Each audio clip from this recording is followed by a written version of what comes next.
Hello दोस्तों, स्वागत है एक बार फिर से आपका मेरे चैनल पे लीगल न्यूज़ 127 पे।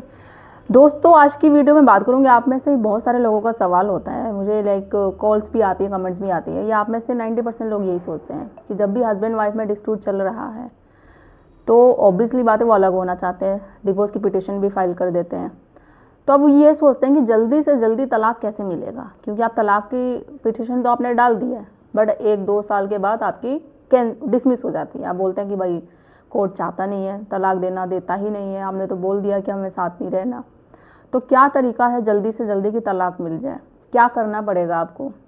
तो ये वीडियो आपके लिए ही है। आप सही चैनल पे आए हो तो मैं आपको डिटेल्स में डिस्क्राइब करूँगी। चैनल पे फिलहाल अगर आप मेरे नए जुड़े हैं तो चैनल को लाइक करिए, शेयर करिए, सब्सक्राइब करना बिल्कुल मत भूलिए। साथ ही बेल आइकन दबाइए ताकि आपको टाइम से मेरे वीडियो की नोटिफिकेशन सबसे पहले मिलती है।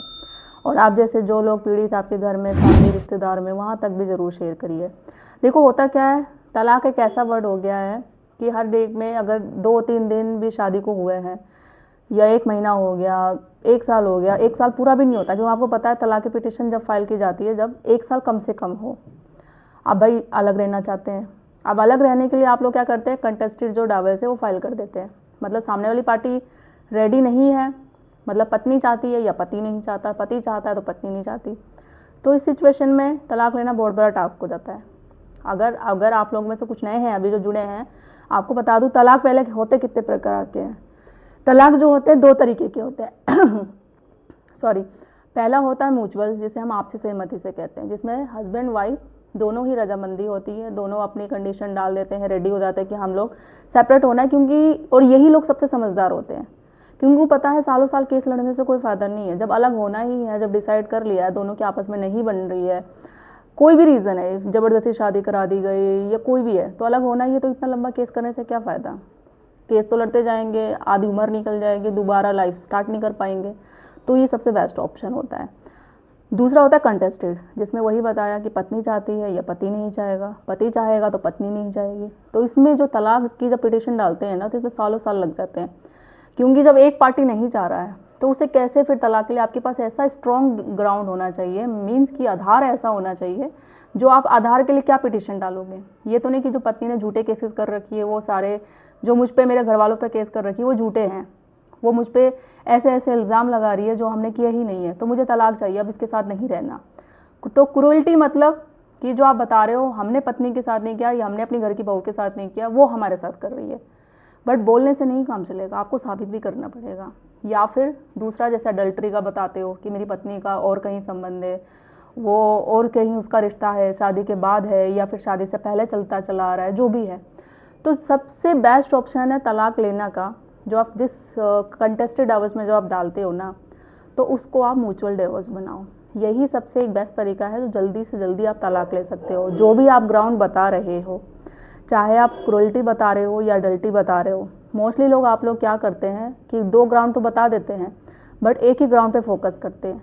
जैसे कि आपने क्रूअल्टी बता रही तो पिटीशन में 2 लिख रहे हो बट बोल रहे हो आप अडल्ट्री अडल्ट्री अडल्ट्री, तो दोनों पे आपको फोकस करना है। क्यों? क्योंकि लास्ट में जाकर कैंसिल क्यों होती है तलाक की पिटीशन? क्योंकि आपने एक पे ही फोकस किया है, सिर्फ दूसरे पे नहीं किया। फॉर एग्जाम्पल, अगर आप दोनों पे जोर डालोगे कि क्रूअल्टी भी हुई है अडल्ट्री में भी है, तो हो सकता है अगर क्रूअल्टी आपका डिसमिस हो जाए वो ग्राउंड तलाक का, तो एटलीस्ट अडल्ट्री तो बचता है, या फिर अडल्ट्री डिसमिस हो जाता है तो क्रूअल्टी तो बचेगी, कहीं ना कहीं तो हो जाएगा। तो ये चीज़ें हैं। और कोशिश करो कि उस कंटेस्टेड डाइवोर्स को आप म्यूचुअल से कर लो। अपनी सामने वाली पार्टी को पत्नी है या पति है, उसको समझाओ कि ऐसे केस लड़ने से, सालों साल केस करने से कोई फ़ायदा नहीं है, या पैसे जो सबक सिखाया जा रहा है, दोनों एक दूसरे से बदला ले रहे हैं, पत्नी वहाँ आरोप लगा रही है फिर पति भी लगाएगा, ऐसे किसी की ज़िंदगी अच्छी नहीं कटेगी। और कुछ पैसों के लिए इस तरीके से करना, तो क्या आप मात्र मान लो चले 50,000 है, 50 लाख है, जो भी है, क्या उससे आपकी पूरी ज़िंदगी सेटल हो जाएगी? और जो आप सोच रहे हो कि मैं उसकी ज़िंदगी ख़राब करूँगी, उसके घर वालों की ख़राब करूँगी या करूँगा, तो उससे क्या आपकी लाइफ ख़राब नहीं होगी? दोनों की ही होती है और दोनों परिवार की भी होती है। तो सबसे बेस्ट ऑप्शन है जल्दी से जल्दी तलाक लेने का। आपस में बात करो, आपसी सहमति से ही तलाक लो। जो भी आपके टर्म एंड कंडीशन है कि हाँ इतना एलिमनी चाहिए, ये इतना है, बच्चे हैं तो बच्चे किसके पास रहेंगे, अपना एक बना लो टर्म एंड कंडीशन, सारी रेडी कर लो और कोर्ट में जाके कि आप क्लियर बोल दो कि अब हम दोनों आपस में साथ में नहीं रह सकते हैं, हमें डिवोर्स चाहिए। तो मान के चलो 1 साल या मतलब भी 6 महीने में भी। और अभी तो ऐसी भी जजमेंट आ गई है कि जो होता है ना, जो आप म्यूचुअल डिवोर्स से होता था कि 6 महीने का कूलिंग पीरियड दिया जाता था, उसके बाद आपको दूसरी डेट दी जाती थी, तो ये सिस्टम भी अब हट गया है। सपोज़ करो जब आपकी फ़र्स्ट डेट लगती है ना, तो फर्स्ट डेट के बाद अगर आप जब चाहें, चाहे 1 हफ्ते में भी, 1 महीने, जैसे आप कंफर्टेबल सको वो दूसरी डेट लगवा सकते हैं। 6 महीने का वेट करने की ज़रूरत नहीं पड़ेगी और उसके बाद आपका डिवोर्स है जो आसानी से हो जाएगा। तो यही सबसे तरीका है, और जो लोग ऐसा करते हैं ना वही सबसे समझदार लोग होते हैं, क्योंकि कोर्ट में उनसे पूछो जो रोज़ाना जाते हैं, वहाँ देखो कोई आसान बात नहीं होती। सालों साल केस लड़ना जाना, उन लोगों से पूछो उन पर क्या बीतती है।